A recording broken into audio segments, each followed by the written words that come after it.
Hello बच्चों, welcome है आप सभी का रश्मि मैम की क्लास में। तो अपनी तैयारी को कंटिन्यू रखते हुए हम लोग आगे बढ़ते हैं। आज हम लोगों ने क्या किया है, अभी तक हम लोगों ने रीजनिंग और मैथ्स के क्वेश्चंस देखे हैं। तो आज की जो हमारी क्लास है इसमें हम लोग क्या देखने वाले हैं, हिंदी के कुछ क्वेश्चंस देखने वाले हैं। और हिंदी और इंग्लिश यानी कि लैंग्वेज, जिन बच्चों ने अपना लैंग्वेज हिंदी सेलेक्ट किया है उनके लिए हिंदी से क्वेश्चंस आएंगे, और जिन बच्चों ने अपना लैंग्वेज इंग्लिश सेलेक्ट किया है उनके लिए इंग्लिश से क्वेश्चंस आएंगे। तो हिंदी में क्या आएगा, आपको बोध शक्ति आएगा। बोध शक्ति के अंदर अनुच्छेद दिए होंगे, अनुच्छेद से रिलेटेड क्वेश्चंस होंगे, प्रश्न होंगे जिसको आपको उत्तर देना है।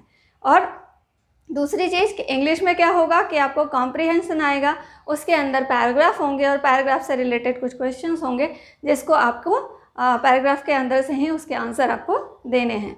तो आपको क्या करना है, केयरफुली पैराग्राफ को रीड करना है और हिंदी में केयरफुली आपको अनुच्छेद को रीड करना है और उसके अंदर से क्वेश्चंस आपको आंसर करने हैं। ठीक है, तो चलिए शुरू करते हैं अपनी क्लास। आज की क्लास हमारी हिंदी की है जिसमें हम लोग बोध शक्ति देखने वाले हैं, उसमें अनुच्छेद पढ़ने वाले हैं, उसके अंदर से कुछ क्वेश्चंस करने वाले हैं। तो चलिए शुरू करते हैं आज की क्लास। तो देखते हैं बोध शक्ति के बारे में कुछ जानकारी लेते हैं। किसी भाषा की जानकारी पूर्ण रूप से है या नहीं, इसका ज्ञान अपठित अंशों से किए गए प्रश्नों के सटीक उत्तर से ही ज्ञात हो जाता है, जिसे बोध शक्ति कहा जाता है। बोध शक्ति किसे कहते हैं हम, कि अगर आपको किसी भाषा के बारे में अच्छी से जानकारी है तो आप उस गद्यांश का में से प्रश्नों के उत्तर सही सही दे पाओगे, जिसे कि हम लोग क्या कहते हैं, बोध शक्ति कहते हैं। बोध शक्ति के सामान्य अनुदेश क्या क्या हैं, तो पहला है सर्वप्रथम मूल अवतरण से कई बार ध्यानपूर्वक पढ़ना चाहिए, जिससे कि मूल भाव को समझने में कठिनाई ना हो। यानी कि सबसे पहले हमें क्या करना है कि जो भी अवतरण दिया हुआ है उसको हमें बार बार ध्यानपूर्वक पढ़ना है, केयरफुली पढ़ना है, जिससे कि उसमें उसके मूल भाव को समझने में हमें प्रॉब्लम नहीं आए।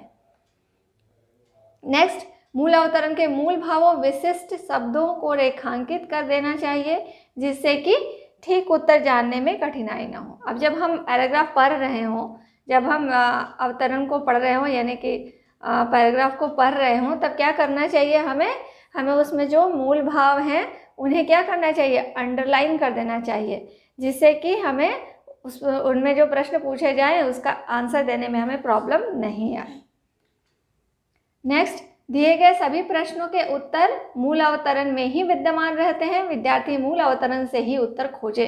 इसमें जो भी आपको पैराग्राफ दिया हुआ है, जो भी आपको गद्यांश दिया हुआ है, आपको उसके जो क्वेश्चंस के आंसर करने हैं उसी गद्यांश के अंदर से करने हैं। कहीं बाहर से आप उसमें अपनी मर्जी से आंसर नहीं डाल सकते, क्योंकि जो पैराग्राफ दिया है क्वेश्चंस उसी के अंदर से दिए जाते हैं। पैराग्राफ को पहले हमें केयरफुली पढ़ना है, फिर उसमें जो मेन वर्ड्स है, मेन भाव है, मेन चीज़ें हैं, उन्हें हम अंडरलाइन कर देंगे और फिर जो क्वेश्चंस पूछे जा रहे हैं उसको हम पैराग्राफ के अंदर से ही आंसर करेंगे। दिए गए प्रश्नों के अनुसार ही मूल अवतरण से प्रश्नों का उत्तर खोजें, जिसे उत्तर खोजने में काफ़ी सुविधा रहती है। प्रश्न के अनुसार हमें मूल अवतरण के प्रश्नों का उत्तर खोजना चाहिए। जैसा प्रश्न पूछा जा रहा है उसी हिसाब से हमें आंसर देखना चाहिए कि ये प्रश्न कैसा है तो इसका आंसर कहाँ पे होना चाहिए, तो हमें क्या होगी, उससे सुविधा होगी आंसर खोजने में।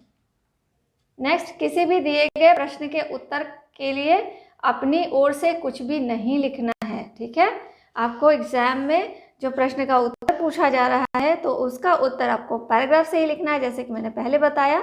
कोई भी बात आप अपनी मर्जी से उसमें नहीं डालोगे। ठीक है। नेक्स्ट, बहुविकल्पीय प्रश्नों के उत्तर के लिए 4 विकल्प दिए होते हैं, उनमें से एक ही विकल्प ठीक होता है, शेष विकल्प ठीक नहीं होते हैं। प्रत्येक विकल्प पर विचार करके गद्यांश को ध्यान में रखकर ठीक उत्तर देना है। तो बहुवैकल्पिक प्रश्न होंगे, मतलब एक प्रश्न के 4 उत्तर होंगे, उनमें से कोई एक उत्तर ही सही होगा और बाकी गलत होंगे। तो आपको उन विकल्पों में से सही उत्तर पे ही टिक लगाना है, निशान लगाना है, OMR शीट में फिल करना है। अब देखिए निर्देश है, इस अनुभाग में 5 अनुच्छेद हैं। प्रत्येक अनुच्छेद के अंत में 5 प्रश्न पूछे गए हैं।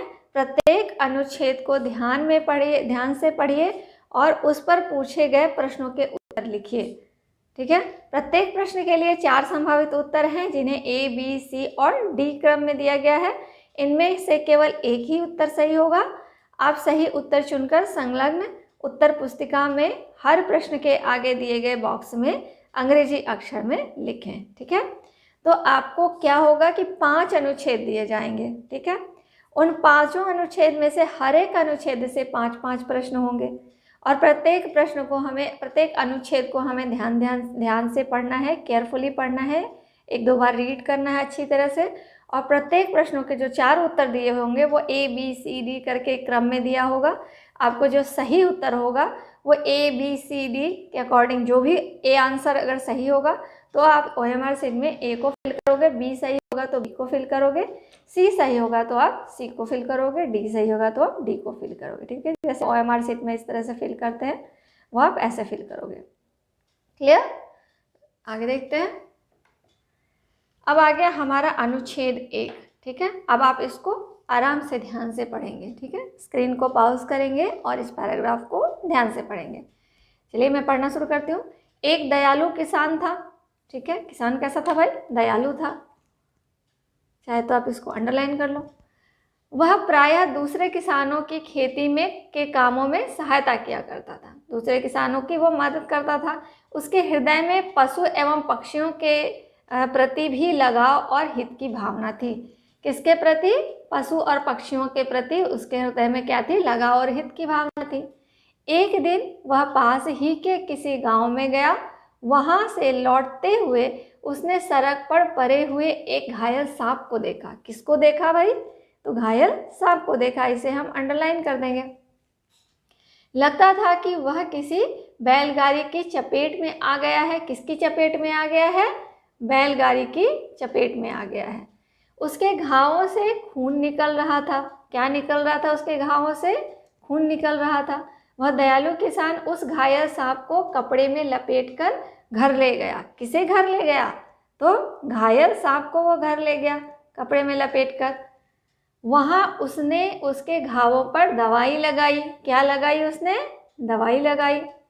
और उसके लिए दूध लेने बाजार चला गया। क्या लेने बाजार चला गया? दूध लेने बाजार चला गया।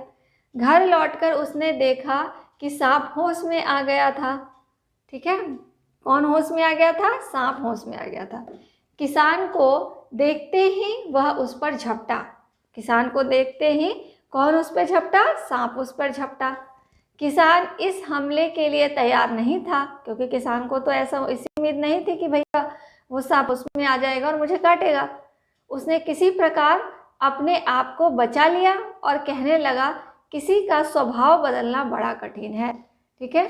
उसने वहाँ से अपने आप को किस तरह से बचाया और उसने क्या कहा कि किसी का स्वभाव बदलना बहुत कठिन है। सांप ने क्या, किसान ने क्या किया था? सांप की तो जान बचाई थी, लेकिन सांप का स्वभाव क्या था? जहरीला, वो काटने का स्वभाव है उसका।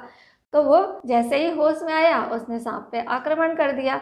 तो उसका स्वभाव वो नहीं बदल पाया। तो किसी के स्वभाव को बदलना बहुत मुश्किल होता है। चलिए अब प्रश्न देखते हैं। किसी आदमी का डैश बदलना बहुत कठिन होता है। देखो अभी हमने यहाँ पढ़ा था, तो क्या बदलना मुश्किल होता है? स्वभाव। तो यहाँ आपका आंसर मिल रहा है, स्वभाव आपका आंसर हो गया। ठीक है। अनुच्छेद में आक्रमण के लिए शब्द आया है। आक्रमण के लिए क्या शब्द आया है? देखो उसने क्या किया? यहाँ पे हमला किया। तो आक्रमण के लिए कौन सा शब्द आया? हमला शब्द आ गया। नेक्स्ट देखते हैं। किसान पशुओं से प्यार करता था क्योंकि वह क्या था? पैराग्राफ में देखोगे आप, किसान पशुओं से प्यार करता था क्योंकि वो क्या था? देखो यहाँ पे हमने निशान लगाया था ना, दयालु था। तो ये हमारे हेल्पफुल रहा। यहाँ हमें आंसर तुरंत मिल जाएगा कि क्योंकि वो दयालु था। ठीक है। किसान को घायल सांप मिला था। कहाँ पर मिला था किसान को? तो किसान को घायल सांप कहाँ पर मिला था? हमने पढ़ा था कि ये सड़क पे मिला था। तो सड़क हो गया हमारा आंसर। किसान बाजार क्यों गया? क्यों गया था भाई? हमने देखा यहाँ पे क्यों गया था? दूध लाने गया था शायद। देखो ये क्या था? दूध लेने बाजार गया था वो सांप के लिए। तो हमारा आंसर क्या हो गया यहाँ पे? दूध लाने गया था। तो ये 5 आंसर हमारे हो गए। एक पैराग्राफ के 5 आंसर हमारे हो गए। तो जब हमने पैराग्राफ को ध्यान से पढ़ा तो सारे आंसर हमें कहाँ पे मिल गए? पैराग्राफ के अंदर मिल गए। चलिए अब दूसरा पैराग्राफ देखते हैं। अनुच्छेद 2। बैंक वे स्थान हैं जहां लोग अपना पैसा रखते हैं। क्या रखते हैं? पैसा रखते हैं। तो आप इसको अंडरलाइन कर लेना। बहुत से लोग अपने बचत खाते में पैसा रखने और उस चेक खाते में पैसा अदा करने के लिए बैंकों का उपयोग करते हैं। क्या करने के लिए बैंकों का उपयोग करते हैं? तो पैसा को अदा करने के लिए और पैसे को रखने के लिए। किसका उपयोग करते हैं? बैंक का उपयोग करते हैं। बैंकों का उपयोग करते हैं पैसे जमा करने के लिए और अदा करने के लिए। आजकल लोगों की वेतन की राशि प्रायः इलेक्ट्रॉनिक माध्यम से उसके बचत खातों में जमा कर दी जाती है। तो आजकल वेतन की राशि कैसे जमा की जाती है? इलेक्ट्रॉनिक माध्यम से खाते में जमा कर दी जाती है। ठीक है, मेरे को पता है कि ऑनलाइन हो गए हैं सारे सिस्टम आजकल, तो ऑनलाइन आ जाते हैं, पैसे ट्रांसफर भी हो जाते हैं किसी को।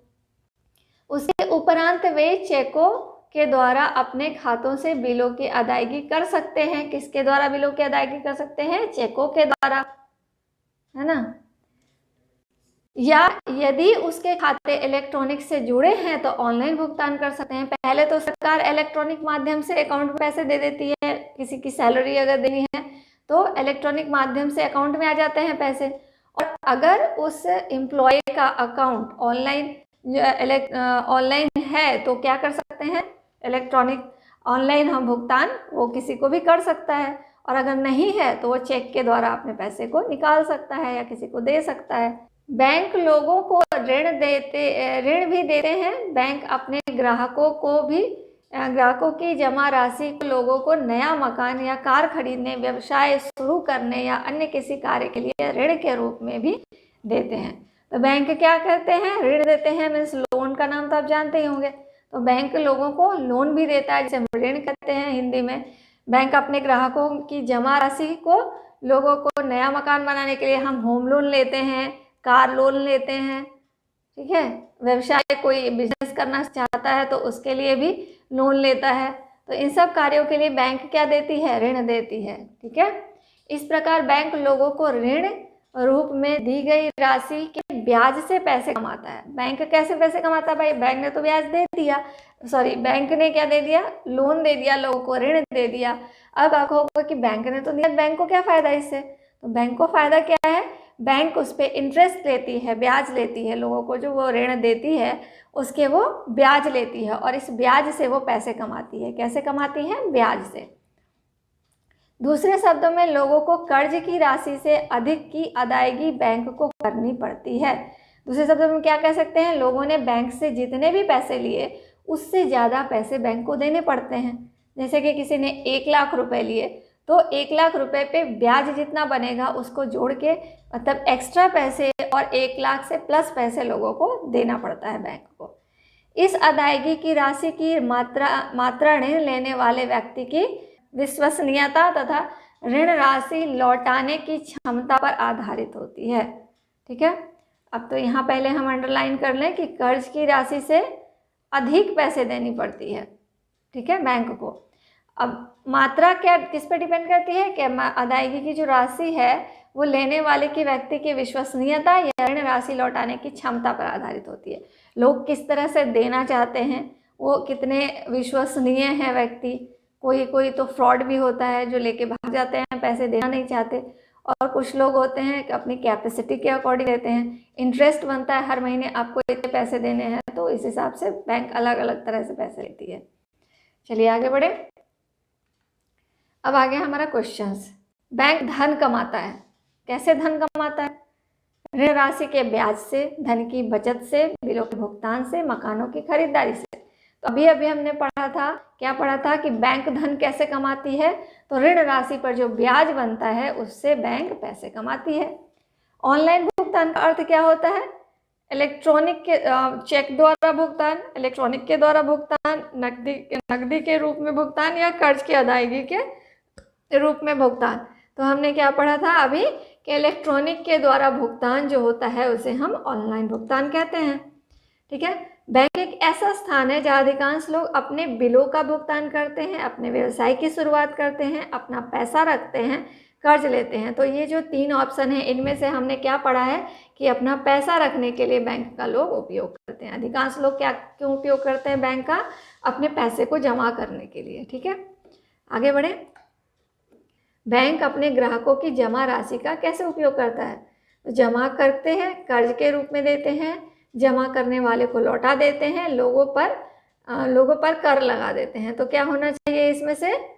कर्ज के रूप में। अभी हमने पढ़ा था ना कि लोन देती है सरकार, ऋण देती है, तो ग्राहकों की जो जमा पैसे होते हैं उसको वो किसी और को ऋण के रूप में दे के, कर्ज के रूप में दे करके वो पैसों का उपयोग करती है। तो इसका आंसर बी हो गया।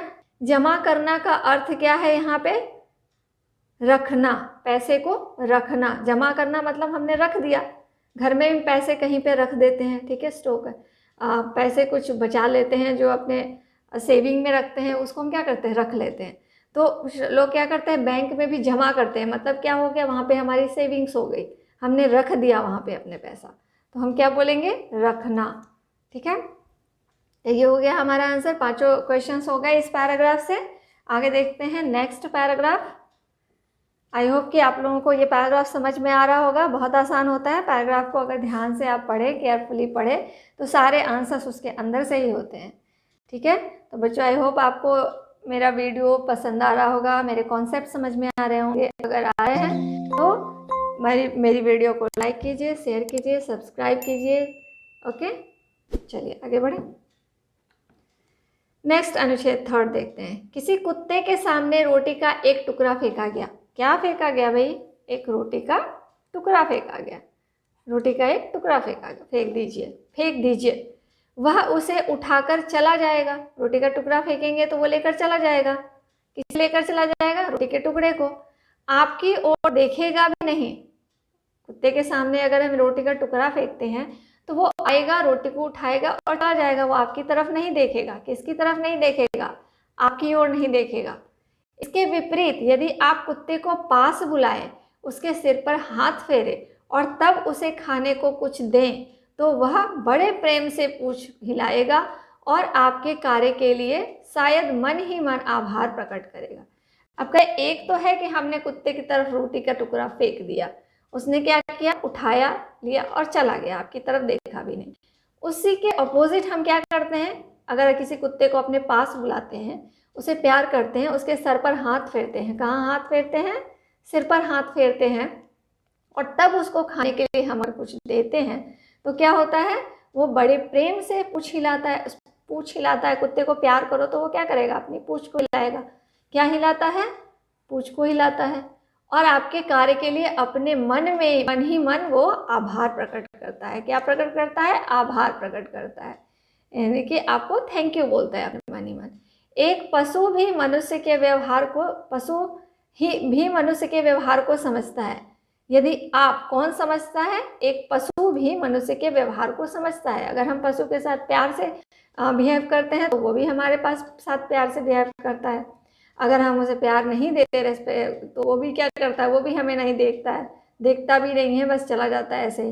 यदि आप अच्छे काम भी ठीक व्यवहार के साथ नहीं करेंगे तो उनके लाभ उठाने वालों के चेहरों पर धन्यवाद सूचक मुस्कुराहट भी न झलकेगी।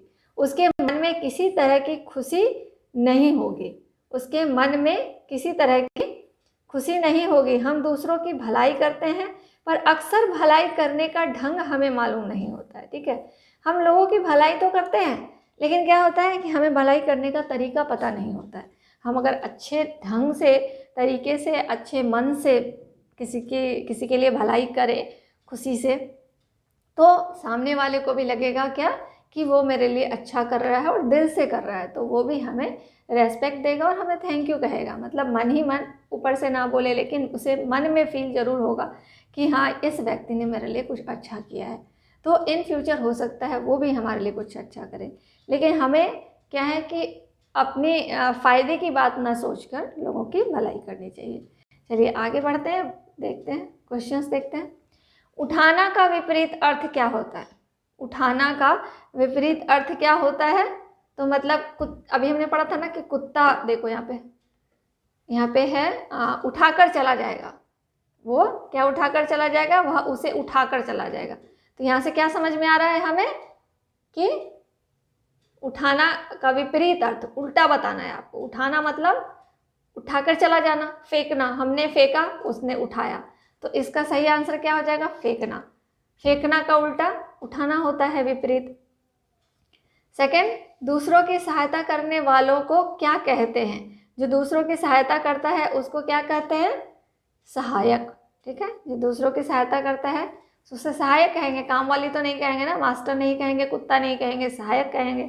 कोई कुत्ता रोटी का टुकड़ा उठाकर भी हमारी ओर नहीं देखता क्योंकि वह उससे डरता है, वह हमें काट सकता है, उसके चेहरे पर प्यार नहीं होता, हम प्यार नहीं दिखाते। ठीक है, तो यही होना चाहिए कि हमने कुत्ते को क्या किया, रोटी फेंक कर दिया, उसने भी रोटी उठाया और हमारी तरफ नहीं देखा, तो हमने क्या किया, उसको प्यार नहीं दिखाया, इसलिए उसने भी हमें प्यार नहीं दिखाया। तो आंसर क्या हो जाएगा, हम प्यार नहीं दिखाते उससे, इसलिए। आगे बढ़ते हैं। कुत्ते अपनी पूंछ क्यों हिलाते हैं? कुत्ते अपनी पूंछ क्यों हिलाते हैं? प्यार जताने के लिए, क्रोध जताने के लिए, कर्तव्य समझकर, विश्वास जताने के लिए। तो अभी अभी हमने पढ़ा कि कुत्ता पूंछ हिला रहा है मतलब क्या कर रहा है, वो प्यार जता रहा है आपसे, है ना। तो हमारा आंसर क्या हो जाएगा, फर्स्ट, प्यार जता रहा है। अच्छे काम किए जाने चाहिए। अच्छे काम जो हमें किए जाने चाहिए वो कैसे किए जाने चाहिए? शांतिपूर्ण तरीके से, उचित तरीके से, अजनबी लोगों के प्रति, सभी पशुओं के प्रति। तो यहाँ तो शांतिपूर्ण तरीके का कोई मतलब नहीं, हमने क्या पढ़ा था इसमें कि उचित तरीके से, अच्छे तरीके से, सही तरीके से अगर हम अच्छा काम करें तो सामने वाले भी थैंकफुल फील करता है, हमें थैंकफुल मन ही मन हमें धन्यवाद देता है। ठीक है, हमारे ये 5 क्वेश्चंस हो गए इस पैराग्राफ के। अब हम आगे देखते हैं 4th पैराग्राफ। फुटबॉल विश्व का सबसे लोकप्रिय खेल है। कैसा खेल है? फुटबॉल लोकप्रिय खेल है। कौन सा खेल लोकप्रिय है? तो फुटबॉल। विश्व का, कहाँ का? विश्व का सबसे लोकप्रिय खेल है और दुनिया भर के हर देश में खेला जाता है। कहाँ खेला जाता है? हर देश में खेला जाता है। फुटबॉल के नियम कब आए? 1860 में। कहाँ से आए? ब्रिटेन से आए। ब्रिटेन में बने जब इस खेल को नियंत्रित करने के लिए फुटबॉल एसोसिएशन का गठन हुआ। ठीक है, फुटबॉल के नियम 1860 में ब्रिटेन में बने, जब ब्रिटेन में बना था। कहाँ बना था ये नियम फुटबॉल का? ब्रिटेन में। कब? 1860 में, जब इस खेल को नियंत्रित करने के लिए फुटबॉल एसोसिएशन का गठन हुआ था। इट मीन्स क्या हुआ कि 1860 में ही फुटबॉल एसोसिएशन का भी गठन हुआ था और उसी साल यहाँ पे फुटबॉल के नियम बनाए गए थे। यह सचमुच एक आसान खेल है। कैसा खेल है? एक आसान खेल है। इसमें 11 खिलाड़ियों की 2 टीमें गेंद को विरोधी टीम के गोल में डालने का प्रयास करती हैं। तो इसमें कितने खिलाड़ी होते हैं? 11 खिलाड़ी। कितनी टीमें होती हैं? 2 टीमें होती हैं। और ये क्या डालने का प्रयास करती हैं? गोल में गेंद को डालने का प्रयास करती है। ठीक है, खिलाड़ी गेंद को अपने पैरों से अथवा सिर से नियंत्रित करता है। कैसे नियंत्रित करता है? पैरों से और सिर से नियंत्रित करता है, किंतु उन्हें यह अनुमति नहीं होती कि वे उसे हाथ या भुजाओं से छुएं। अब क्या अनुमति नहीं होती है उनको? कि हाथ और भुजा से छूने की अनुमति नहीं होती। सिर्फ वो पैर और अपने सिर से बॉल को कंट्रोल कर सकता है, नियंत्रित कर सकता है। अपने हाथ और आर्म्स को नहीं लगा सकता, यूज नहीं कर सकता। केवल गोलची ही हाथों का उपयोग कर सकते हैं। जो गोलची होते हैं वही सिर्फ अपने हाथों का यूज करते हैं। तो क्वेश्चन आ सकता है कि कौन अपने हाथों का यूज कर सकता है? तो गोलची, और वह भी केवल अपने गोल के सामने के पेनल्टी क्षेत्र में। जब उसके गोल के पेनल्टी में आएगी, कहाँ आएगी? क्षेत्र में, तभी आपका गोलची हाथों को यूज कर सकता है बॉल करने में। ठीक है, तो हमारे ये हो गया। अब देखते हैं इसके क्वेश्चन आंसर। खिलाड़ी नियंत्रण रखते हैं। कैसे? पढ़ा हमने कि सिर और के द्वारा अपने बॉल पे नियंत्रण रखते हैं। ठीक है, तो सी आंसर हो गया हमारा। गोलची बॉल को अपने हाथों से छू सकता है। गोलची बॉल को अपने हाथों से कब छू सकता है? अभी अभी हमने पढ़ा। कब? जब उसके पेनल्टी क्षेत्र के भीतर आता है बॉल, तब। नेक्स्ट क्वेश्चन, दुनिया का सबसे लोकप्रिय कौन है? अभी पढ़ा हमने लोकप्रिय खेल कौन सा है? तो फुटबॉल है। ठीक है, क्योंकि हमने फुटबॉल के बारे में पढ़ा था। आगे देखते हैं। फुटबॉल के नियम बनाए गए थे दर्शकों को निर्देशित करने के लिए, खेल पर नियंत्रण रखने के लिए, इसे आसान बनाने के लिए, इसे लोकप्रिय बनाने के लिए। तो खेल का नियंत्रण रखने के लिए क्यों बनाया गया भाई फुटबॉल का नियम? कोई भी नियम क्यों बनाया जाता है? खेल पर नियंत्रण रखने के लिए। तो अभी हमने पढ़ा भी था कि खेल पर नियंत्रण रखने के लिए फुटबॉल के नियम बनाए गए थे। आंसर आपको पैराग्राफ के ही अंदर से करना है, अपनी मर्जी से नहीं करना कुछ भी। फुटबॉल 2 टीमों के बीच में खेला जाता है, प्रत्येक में कितने खिलाड़ी होते हैं, अभी मैंने अंडरलाइन करवाया था, कितने खिलाड़ी होते हैं, 11 खिलाड़ी होते हैं, ठीक है। तो ये हो गए हमारे पैराग्राफ 4 के आंसर्स। अब देखते हैं पैराग्राफ 5, लास्ट अनुच्छेद। गर्मी सुनकर हमारे मन में क्या आता है, ठीक है। गर्मी सुनकर हमारे मन में क्या आता है, रसीला, स्वादिष्ट और ऐसा कुछ जिसे खाना सब पसंद करते हैं। गर्मी सुनते ही हमारे मन में एक ऐसा रसीला स्वादिष्ट सा चीज़ आता है जिसको खाना सब पसंद करते हैं। वो क्या चीज़ है, आम। क्वेश्चन हो सकता है कि गर्मी सुनकर ही हमारे मन में क्या आता है, तो आम का विचार आता है। आम को फलों का राजा कहा जाता है। फलों का राजा किसे कहा जाता है, आम को कहा जाता है, या आम को क्या कहा जाता है, फलों का राजा कहा जाता है। आम पेड़ों पर लगते हैं।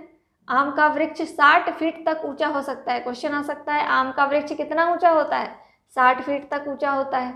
आम की अच्छी फसल के लिए गर्म और शुष्क मौसम चाहिए। आम की अच्छी फसल के लिए कैसा मौसम चाहिए, गर्म और शुष्क मौसम चाहिए। आम का पेड़ रोपे जाने के बाद 4 से 6 वर्ष में फल देने लगता है। आम का पेड़ जब हम लगाते हैं उसके बाद कितने दिनों बाद वो फल देने लगता है, 4 से 6 वर्ष के बाद वो फल देने लगता है। फलों का रंग कैसा होता है, सुनहरा पीला होता है। फिर फलों का रंग हरा या गहरा लाल होता है, ठीक है। ये कलर्स होते हैं फलों के। आम के फलों का रंग कैसा, सुनहरा पीला, हरा, गहरा लाल होता है। फलों का गूदा गहरे संतरी रंग का होता है। यह मीठा और रसीला होता है। यह कैसा होता है, मीठा और रसीला होता है। और इसकी बहुत ही मधुर गंध होती है। कैसी गंध होती है, मधुर गंध होती है। फल के भीतर एक बड़ा सा बीज होता है। क्या होता है, बड़ा सा बीज होता है। आम के से अचार, जैम, रस और कैंडी बनती है। आम से क्या क्या बनती है, जैम, रस और कैंडी बनती है।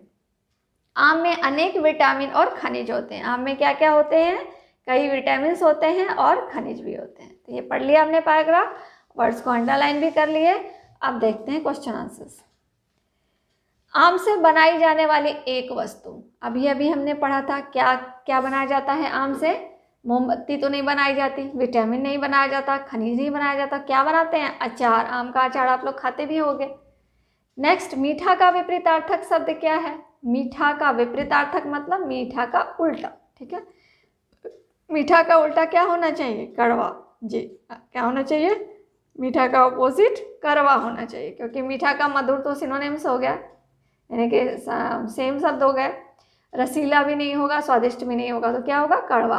आम के पेड़ में फल आते हैं रोपने के तुरंत बाद, नहीं, अभी हमने पढ़ा था। रोपने के बाद 1 साल से कम में, ये भी नहीं है, पढ़ा था हमने। रोपने के बाद 4 से 6 साल के बाद, तो मुझे लगता है हमने ये पढ़ा था, है ना। देखते हैं, मैंने यहाँ पे अंडरलाइन भी किया था, देखो। रोपे जाने के 4 से 6 वर्ष के बाद फल आता है, ठीक है। तो ये हमारा ऑप्शन सी सही है। आगे बढ़े। आम के गूदे का रंग प्रायः कैसा होता है। गूदे का रंग हमने पढ़ा था अभी, कैसा, गहरा संतरी रंग का होता है, ठीक है। अभी हमने पढ़ा था ना, ये देखो पैराग्राफ में, आम के गूदे का रंग कैसा होता है, गहरा संतरी रंग का होता है, ठीक। आगे बढ़े। आम का पेड़ बड़ा हो सकता है 6 फीट तक, 7 फीट तक, 4 फीट तक, 40 फीट तक। यहाँ हमने पढ़ा था कितना फीट, 60 फीट। यस, 60 फीट का होना चाहिए, 60 फीट तक ऊंचा होना चाहिए। तो देखते हैं ऑप्शन में हमने क्या टिक लगाया, नहीं लगाया है, तो ये 60 फीट तक का ऊंचा होता है, ठीक है। हमारा आंसर हो गया बी। तो इस तरह से हमने सारे क्वेश्चंस के आंसर देख लिए, ठीक है। तो सारे इसी तरह के क्वेश्चंस आपके आएंगे हिंदी में। पैराग्राफ यानी कि अनुच्छेद आएंगे, 5 अनुच्छेद आएंगे और 5 अनुच्छेद में से क्वेश्चंस पूछे जाएंगे जो बहुत आसान होते हैं, सिंपल क्वेश्चंस होते हैं। अगर आपने पैराग्राफ को अच्छे से रीड कर लिया तो क्वेश्चंस में कोई आंसर में कोई गलती नहीं होगी आपकी, ठीक है। तो आई होप कि आपको ये वीडियो भी मेरा पसंद आया होगा। तो इस तरह से आप मेरे चैनल को लाइक और सब्सक्राइब करिए, अपने फ्रेंड्स को शेयर कीजिए और वीडियोस को पूरा देखिए, ठीक है। कोई भी वीडियो आप अधूरा मत देखें, क्योंकि आपके एग्ज़ाम के दिन पास हैं। तो अगर आप पूरा वीडियो देखेंगे तभी आप पूरी चीज़ को समझ पाएंगे। और ये वीडियोस जो मैं डाल रही हूँ आपके एग्ज़ाम के लिए बहुत ही बेनिफिशियल है।